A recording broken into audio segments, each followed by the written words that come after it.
वाला मोमिनीन, एक पहलू पर गौर फरमाइए कि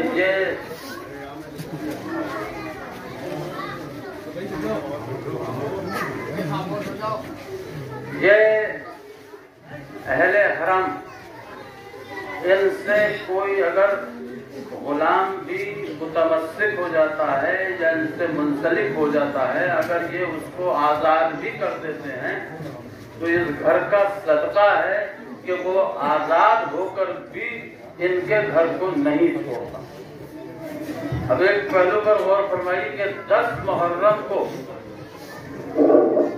आशूर के दिन हजरत इमाम हुसैन अलैहिस्सलाम ने जनाज़े जॉन को बुलाया और बुलाकर कहा कि जॉन, तुमने हमारे खानदान की बहुत खिदमत की है और तकरीबन तुम हमारे खानदान से 28 साल मुंसलिक रहे हो। अब बेहतर यह है कि चूंकि ये जितने भी हम लोग हैं और हमारे दोस्त हैं और हमारे अइज़्ज़ा हैं और हमारे जितने भी साथी हैं वो सब कत्ल हो जाएं और इसके बाद जितनी बीवियां हैं वो असीर कर दी जाएंगी और मेरा बेटा आबिद बीमार, उसको कैद कर लिया जाएगा इस हालत में कि पैरों में बेड़ियां होंगी और हाथों में हथकड़ियां होंगी, कमर में लंगर होगा और गले में खारदार तोप होगा। तो इसलिए मैं तुमसे ये कहता हूँ कि मैं तुम्हें इजाजत देता हूँ कि तुम कहीं चले जाओ, तुम कहीं चले जाओ।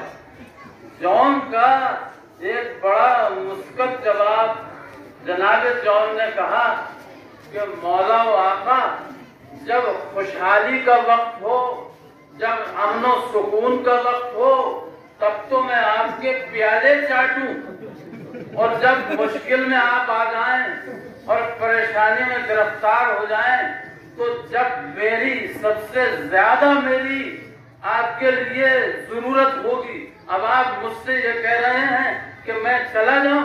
कहा कि नहीं, मैं तुम्हारा इम्तिहान नहीं ले रहा, बल्कि मैं तुम्हारी तरफ से इजाजत दे रहा हूँ, अपनी तरफ से इजाजत दे रहा हूँ कि तुम चले जाओ। इसके बाद जो कुछ होगा, तुम कहाँ इस परेशानी में मुब्तला होगे, तुम्हें मैं कह रहा हूँ तुम चले जाओ। तो जॉन ने कहा, हुजूर मैं जाने का तो हरगिज नहीं। आप शायद ये समझ रहे हैं कि मेरा रंग काला है, मेरे खून में से बदबू आती है, तो सही कि जो मैं अपना खून आपके खून में न मिला दूं। तो जब मौला ने समझा कि ये तो अब जाने का नहीं है, लिहाजा मौला ने भी कहा कि ठीक है जॉन, फिर तुमने जो ये कहा है तो फिर ठीक है, तो फिर मैं जॉन तुम्हारी लाश पर अली अकबर की लाश से पहले जाऊंगा, तुम्हारी लाश पर अली अकबर की लाश से पहले जाऊंगा। बस जॉन मैदान में गिरे। जॉन को ये था कि मेरा रंग काला है। इमाम मजलूम ने जॉन का चेहरा अपने जानू पे रखा, जानू पे रख के और बारगाहे रब्बुल इज्जत में दुआ की, ऐ बारे इलाहा, जॉन के चेहरे को मुनव्वर कर दे। बस अपना चेहरा जॉन के चेहरे से जो मिलाया तो ये ऐसा लगा कि जैसे मानिंदे 2 हफ्ता होता है, 14वीं रात का चांद होता है, इस तरीके से। बस अब एक चीज करूँ, एक जॉन है गुलाम, और अगर जनाब फिजा से भी कहा जाए कि फिजा आपको किसी मुल्क की मलका होना पसंद है या इस घर की कनीजी पसंद है, तो जनाब फिजा यही कहेंगी कि नहीं, मुझे इस घर की कनीजी ही पसंद है। एक कनीज ये है और एक कनीज जिसको मैं तफसील से थोड़ा सा अर्ज करना चाहता हूँ, और वो ये है कि जनाब शहरबानों का अक़्द निकाह इमाम हुसैन से हुआ। जब इमाम हुसैन से हुआ तो जनाब शहरबानों के साथ एक कनीज आई थी, उसका नाम था शीरी, उसका नाम था शीरी। अब जब शीरी आई तो वो जनाब इमाम मजलूम के घर में रही।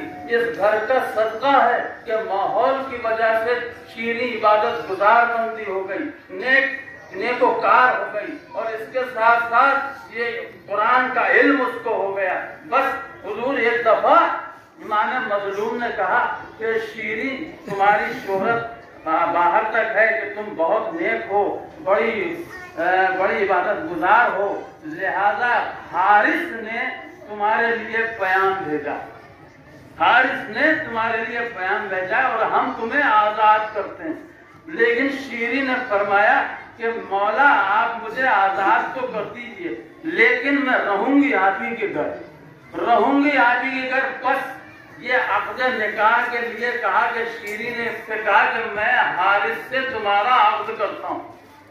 बस बाबा आखिरी बात और सुन लीजिए, जब ये कहा कि मैं तुम्हारा अक़्द जो है हारिस से करता हूँ, तो हारिस से कहा कि भाई मुबारक हो, तुम्हें शीरी मंजूर हो चुकी है, लिहाजा तुम्हारा अक़्द मैं करता हूँ। हारिस ने कहा कि शीरी से ये और पूछ लीजिए कि उसको कोई जरूरत है या कोई तमन्ना है या कोई डिमांड है, कोई मांग है, तो वो मुझसे कहे। तो जनाब इमाम मजलूम ने कहा कि हारिस ये कहना चाहते हैं कि तुम्हारी कोई तमन्ना है, कुछ डिमांड है, कुछ मांग है तो बताओ। तो शीरी ने फरमाया कि मौला मेरे लिए कोई मांग नहीं है, कोई कुछ नहीं चाहती मैं, बस मैं ये चाहती हूँ कि हारिस से ये कह दीजिए कि हर साल वो इराक से यहाँ आने के बाद, मदीने आने के बाद आपकी जियारत कराया करे, हर साल जियारत कराया करे, और मुक़द्दरा इस्मत व तहारत की जियारत कराया करे, शहजादे अली अकबर की जियारत कराया करे, अली असगर की जियारत कराया करे, कासिम की जियारत कराया करे। बस मैं ये चाहती हूँ कि हर साल वो मुझे आपके घर लाए। बस ये मामूल होता रहा, ये चलता रहा सिलसिला। हर साल हारिस जो थे वो शीरी को लाया करते थे, और शीरी जाने के बाद सबसे जियारत करके, सबको सलाम करके फिर वापस चली जाती थी।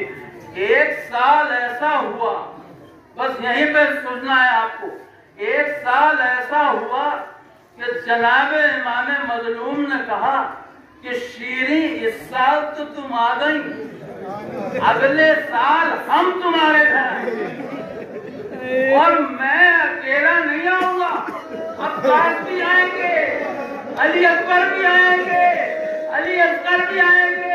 और फिर फरमाया कि ये मैं अकेला नहीं आऊंगा, कासिम भी आएंगे, और मोहम्मद भी आएंगे, मेरी बहन ज़ैनब भी आएंगी, उम्मे कुलसूम भी आएंगी। और फिर फरमाया कि तुम उस वक्त का इंतजार करोगी।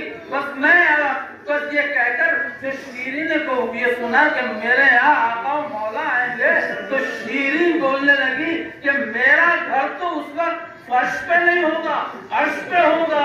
बड़ी खुश हुई शीरी, बहुत खुश हुई शीरी। बस जब घर गई तो अपने घर का एहतमाम शुरू कर दिया, अपने घर को सजाना शुरू कर दिया। एक दफा ये आवाज ये कानों में आई शीरी के कि हुसैन ने मदीना छोड़ दिया, हुसैन ने मदीना छोड़ दिया। शीरी ये समझी कि बस अब मेरे घर आने वाले हैं आका मौला, आका मौला बस चल पड़े, मेरे घर आने वाले हैं। और बाब अल्लाह अब से देखी के एहतमाम क्या है। शीरी ने एक बड़ी मसनद बिछाई, कहा कि यहाँ पे मेरे मौला हुसैन बैठेंगे।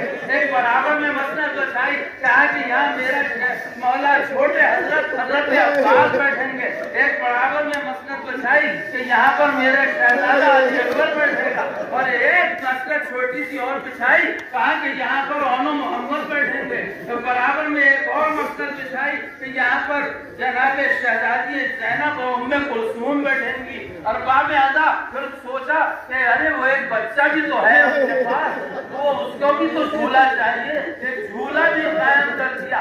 बस के समझ करके बस इमाम मजलूम आने वाले हैं। बस धीरे धीरे धीरे वक्त गुजरता गया, वक्त गुजरता गया, वक्त गुजरता गया। एक वक्त ये आया कि शीरी के कानों में शादियानों की आवाजें आई, गाने बजाने की आवाजें आई। कहा कि अरे शायद मौला मेरे करीब आ चुके हैं, मेरे घर के करीब आ चुके हैं, लिहाजा पूरा जो शहर है वो उनके इस्तकबाल के लिए जा रहा है। गाने बजाने बाजे बजाए जा रहे हैं, शादियाने बजाए जा रहे हैं। बस हारिस से कहा जरा हारिस जरा जाके देखो कि मेरे आका मौला कहाँ है। हारिस जल्दी से गए और जाने के बाद देखा, कहा कि अभी तो बशीरी ऐसा है कि शायद काफिला जरा दूर है, अभी थोड़ी देर में आया चाहता है। ये बाजे की जो आवाजें आ रही हैं ये जरा दूर से आ रही हैं। बस धीरे धीरे आवाजें तेज हुई और आवाजें तेज हुई। कहा शीरी ने कि हारिस अब जरा आप जाके देखो। अब शीरी ने कहने पर हारिस फिर बाहर गए और फिर आने के बाद कहा कि अभी बस काफिला आया ही चाहता है। फिर इसके बाद जब बहुत करीब आ गया काफिला और बाजू की आवाजें तेज आने लगी और शोर मचने लगा, तो शीरी ने कहा कि अरे अब जरा देखो, शायद मेरे आका मौला बहुत करीब आ चुके हैं। लिहाजा जब हारिस गए बाहर और हारिस जब गए और जब बाहर गए और जब लौटे घर से, तो घर पर जब लौटे तो बदहवास लौटे। कहा कि अरे क्या बात है, क्यों परेशान हो? शीरी ने कहा क्यों बोले अरे शीरी ये क्या बात है? कहा क्या बात है? कटे हुए सर है,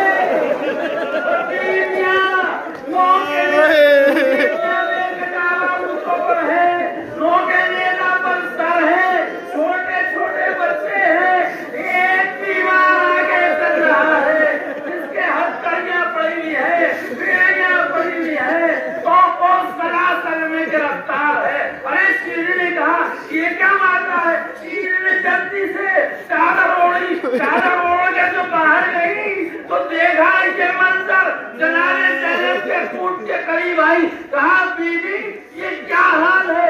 ये किसका काफिला है? जब जनाने ज़ैनब ने बाल हटाए, कहा शीरी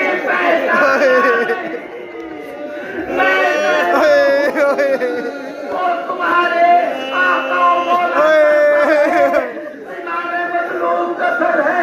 शीरी भागकर सर चीरती हुई जनाबे इमाम मजलूम के सर के करीब गई। वहाँ पर कहने लगी, ऐ आका मौला, क्या आपने इस तरह से आने का वादा किया मुझसे कि मैं इस तरह से आऊंगी? और बाबेदा बस खत्म करना चाहता हूँ कि ये ऐसा मालूम हो रहा था जैसे सरे हुसैन से आवाज आ रही है कि तमाशा देखने वालों, तमाशा देख लो, तुम्हें बुलाया ही गया है तमाशा देखने के लिए, लेकिन गवाह है ना, मैंने बैत नहीं की है, मैंने बैत नहीं की है। अगर बैत करता तो मेरे रईसा के सर नो के नेता पर कैसे बुलंद